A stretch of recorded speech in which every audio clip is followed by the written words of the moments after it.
Hi students, today's topic is bomb calorimeter, which is a part of class 11 chemistry. Let's go into the topic. What is bomb calorimeter? అసలు first calorimeter అంటే ఏంటి? calorimeter అంటే దాంట్లో ఏం metre అంటే measure చేసేది calories. So ఎనర్జీని measure చేసేదే calorimeter. సో ఇప్పుడు దీని కన్స్ట్రక్షన్ ఎలా ఉంటుందంటే ఇది ఏం చేస్తాం దీన్ని యూజ్ చేసి ఫ్యూయల్స్ లేదా ఆర్గానిక్ సబ్స్టెన్సెస్ మనం ఇక్కడ ఫ్యూయల్ అని చెప్పుకుందాం ఈ పర్టికులర్ కాన్సెప్ట్లో. ఈ ఫ్యూయల్స్ హీట్ ఆఫ్ కంబషన్ అంటే heat of combustion delta H at constant pressure, delta ఈ ఎట్ కాన్స్టెంట్ వాల్యూమ్. సో ఈ రెండు ఈ కన్స్ట్రక్షన్ ఆఫ్ బాంబ్ calorimeter నుంచి ఎలా మనం క్యాలిక్యులేట్ చేద్దామని చూద్దాం. Okay, when we look in to the construction of this calorimeter, okay, దీంట్లో ఏముంటుందంటే ఒక ఇన్సులేటెడ్ కంటైనర్ ఉంటుంది. ఇన్సులేటెడ్ కంటైనర్ అంటే ఏంటి, ఇన్సులేషన్ అంటే ఏంటి, బయట సరౌండింగ్స్తో దానికి ఎలాంటి ఎక్స్చేంజ్ ఉండదు అనమాట. సో అలాంటి ఒక ఇన్సులేటింగ్ కంటైనర్, కాపర్ కంటైనర్ తీసుకుంటారు. దాంట్లో ఒక లెవెల్ వరకు వాటర్ ఉంటుంది. ఇది వాటర్ అనమాట. సో ఈ వాటర్లో ఏం చేస్తారంటే మనం suppose a fuel, petrol, diesel, kerosene, anything, suppose petrol అనుకుందాం. సో ఈ లేదా ఇక్కడ కోక్ తీసుకోవచ్చు, కోక్ లేదా కోల్, సింప్లీ కార్బన్. సో ఇలాంటిది ఏదైనా ఒక ఫ్యూయల్ తీసుకుంటాం. ఎలా తీసుకుంటామంటే ఒక స్టీల్ బాక్స్. దీన్ని మనం ఇక్కడ స్టీల్ బాంబ్ అన్నాం కదా. బాంబ్ అని ఎందుకంటారంటే you can say simply box.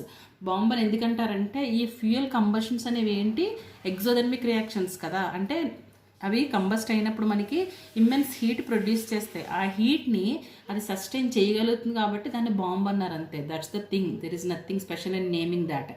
అది స్టీల్ తీసుకుంటాం కాబట్టి స్టీల్ బాంబ్ అంటారు. అయితే స్టీల్ బాక్స్లో తీసుకుంటాం. ఆ స్టీల్ బాక్స్ కూడా ఎలా ఉంటుందంటే దాంట్లో ఉన్న శాంపుల్, అదే ఫ్యూయల్ ఏదైతే ఉందో దాన్ని ఇగ్నైట్ చేయడం కోసం మనం ఇగ్నిషన్ వైర్స్ అనేవి కనెక్ట్ చేసి ఉంటాయి దానికి.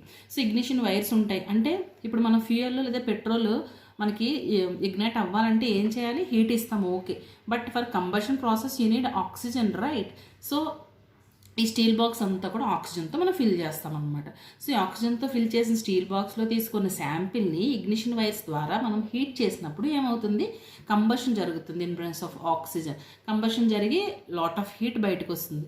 సో హీట్ బయటకు వచ్చినప్పుడు ఏం చేస్తుందంటే ఈ చుట్టూ ఉన్న వాటర్ అనేది దాన్ని అబ్జర్వ్ చేసుకుంటుంది. ఇది ఎప్పుడైతే కంబషన్ అయిందో, సో ఇలా కంబషన్ అయినప్పుడు దాని చుట్టూ ఉన్న హీట్ అంతా కూడా ఈ వాటర్ అబ్జర్వ్ చేసుకుంటుంది. ఈ వాటర్ అబ్జర్వ్ చేసుకుంటుంది, బట్ దీని నీరర్గా ఉన్న వాటర్లో ఎక్కువ టెంపరేచర్ అలా ఉంటుంది కదా. సో దాన్ని మనం హోమోజీనియస్ చేయడం కోసం ఏం చేస్తారంటే స్టిర్రర్తో కంటిన్యూస్ మనకి స్టిర్ అవుతూ ఉంటుంది. అప్పుడు ఈ వాటర్ అంతా కూడా హీట్ మీకు ఈక్వల్గా ఉంటుంది.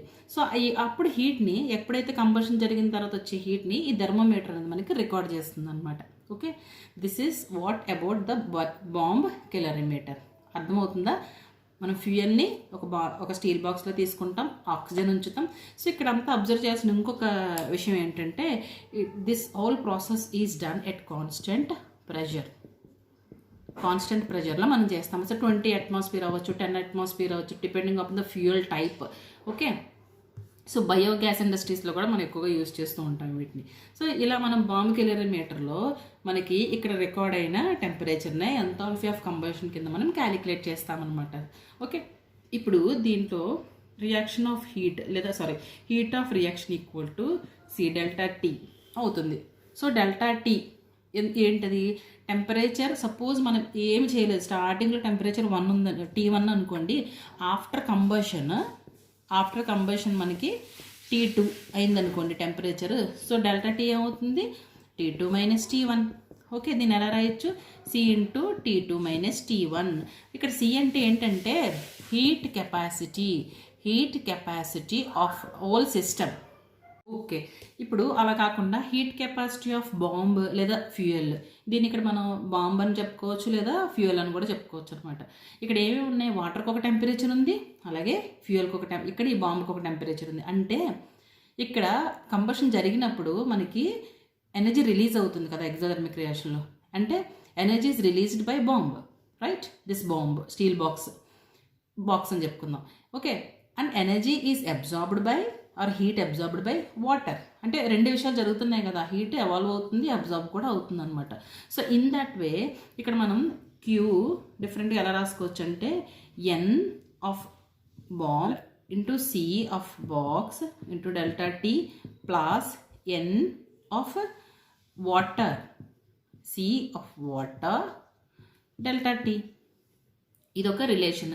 దెన్ ఇక్కడ హీట్ కెపాసిటీ బదులుగా మనకి స్పెసిఫిక్ హీట్ కెపాసిటీ అని ఇచ్చారనుకోండి న్యూమరికల్లో మనకి.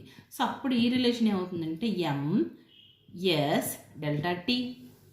ఓకే, సో మళ్ళీ దీన్ని మనం రెండింటికి అప్లై చేయాలంటే ఏమవుతుంది, M of bomb S of bomb delta T plus M of water S of water delta T. So ఇవన్నీ మీకు న్యూమరికల్ ప్రాబ్లంలో ఇస్తారు values, don't worry, they are provided with values. ఏదో ఒకటే మనం క్యాలిక్యులేట్ చేయాలి. అంటే వాటర్ మాస్, బాంబ్ మాస్, దీన్ని చాలా వరకు ఎలా రాయొచ్చు అంటే కొన్ని బుక్స్లో ఎలా ఉంటుందంటే W plus small W into ఇలా ఉంటుందన్నమాట. అంటే bomb mass plus water mass కలిపి కూడా తీసుకుంటారు. బట్ అన్ని రిలేషన్స్ ఒక చోట అయితే కన్ఫ్యూజ్ అవుతారు కాబట్టి నేను డీటెయిలింగ్గా కొన్ని రిలేషన్స్ ఇస్తున్నాను. ఏంటి, ఇదొక రిలేషన్, మోస్ట్లీ ఇదే యూస్ చేస్తారు, అండ్ ఇదొక రిలేషన్. ఓకే, సో ఈక్వేషన్ ఇలా రాస్తే, సో ఇదంతా దేనికి, for N number of fuel, N number of moles ఫ్యూయల్కి ఇది హీట్ క్యూ అనుకుంటే 1 మోల్కి ఎంత క్యాలిక్యులేట్ చేస్తాం, క్రాస్ మల్టిప్లికేషన్ చేస్తే ఎంత అవుతుంది, దిస్ ఇస్ క్యూ బై ఎన్. ఇది ఏమవుతుందంటే heat change at constant volume. Since this reaction is proceed in constant volume, this is equal to the delta E. So దీని నుంచి delta E అంటే మీరు ఏం రాయొచ్చు, delta E equal to Q by N. N అంటే ఏంటి మనకి, weight by molecular weight, అంతే కదా. Number of moles equal to weight by molecular weight. ఇప్పుడు దీంట్లో సబ్స్టిట్యూట్ చేస్తే ఏమవుతుంది, weight by molecular weight. So this will be Q into molecular weight divided by weight. So finally you will have the equation like delta E equal to heat change in combustion of fuel equal to what is Q? Q is C delta T, right? C into delta T నేను ఇంకా extrapolate చేసి రాస్తున్నాను, into molecular weight or molecular mass of substance by weight of substance. This is the relation between heat energy change and number of moles. Okay, so అంటే bomb కిలరీమీటర్లో heat of combustion of fuel మనం calculate చేయాలంటే ఇది మనకి equation అనమాట. ఇది ఎక్కడ, constant volume, right, QV.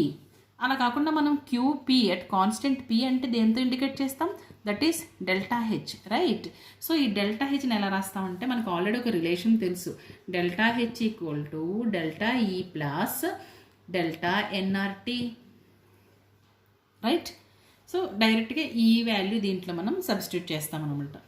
Okay, this is one relation. Let me explain you with one example problem. So here is the example problem. First let me explain you the given data. 0.5 grams of benzoic acid. Here the substance is benzoic acid and the weight of that substance is 0.5 grams. Is combusted in bomb calorimeter at 15 degrees centigrade. This is temperature. Then the raise in temperature of whole system. And the whole system means here the calorimeter and the water. Anta కలిపి మనకి found to be 0.55 degrees centigrade. So direct delta T ఇచ్చేసారు మనకి. Right, calculate the heat of combustion of benzoic acid at constant volume and constant pressure. So heat capacity of calorimeter including water was given 23.85 kilojoules per degree centigrade.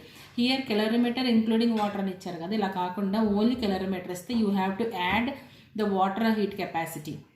Heat capacity of water is 4.184 kilojoules, right?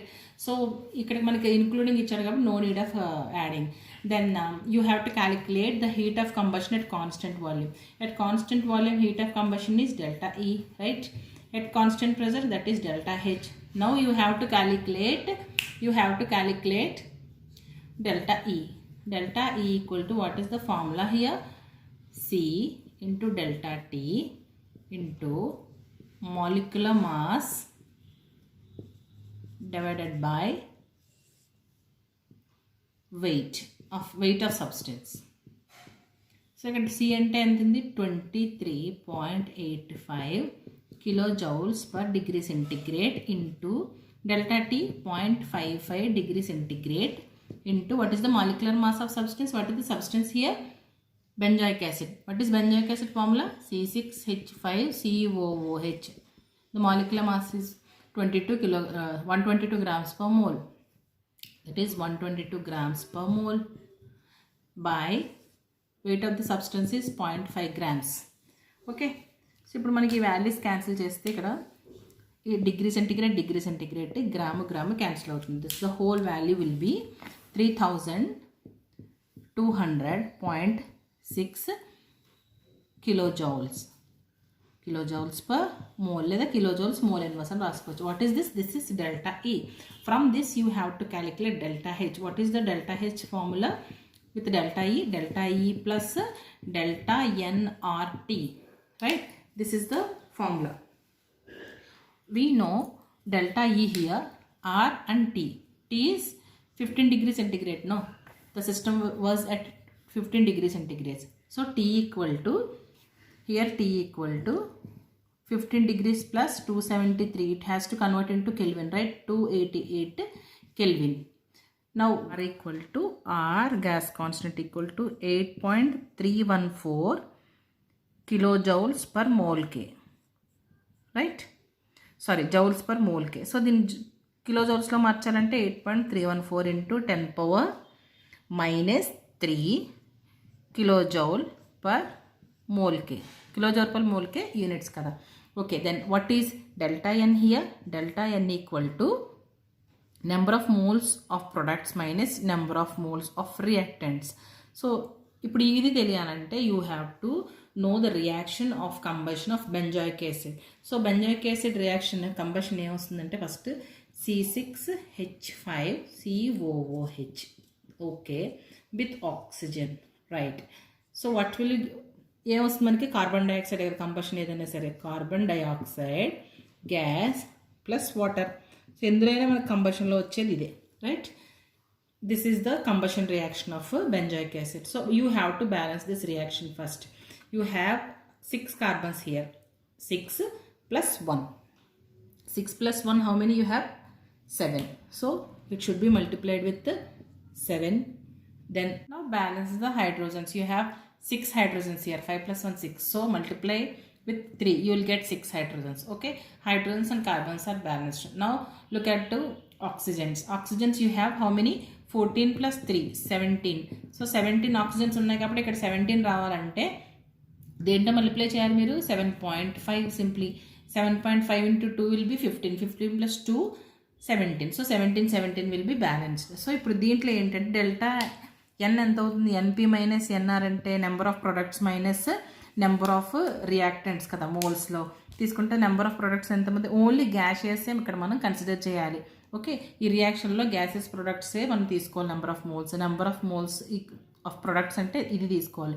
7 minus ఇది కూడా gas కదా. So ఇది gas తీసుకుంటే 7.5. You will have minus 0.5, right? minus 0.5 number of moles, right?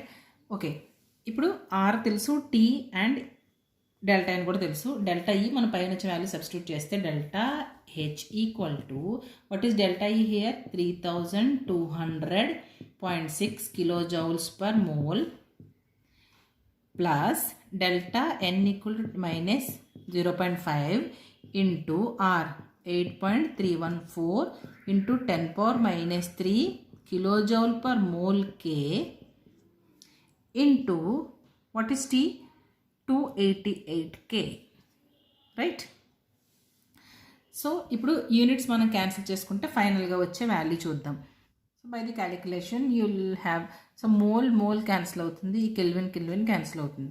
So ఇక్కడ value వచ్చి మనకి minus into plus minus కదా, minus you will have 1.197. ఇదేమో 3.22.6 kilojoules, ఇది కూడా kilojoules. So final value will be -3. This is also minus, no? Why? Here delta E is exothermic reaction. In exothermic reaction you always have delta H and delta E will be negative, right?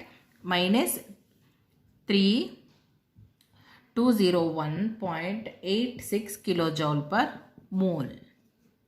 This is the answer.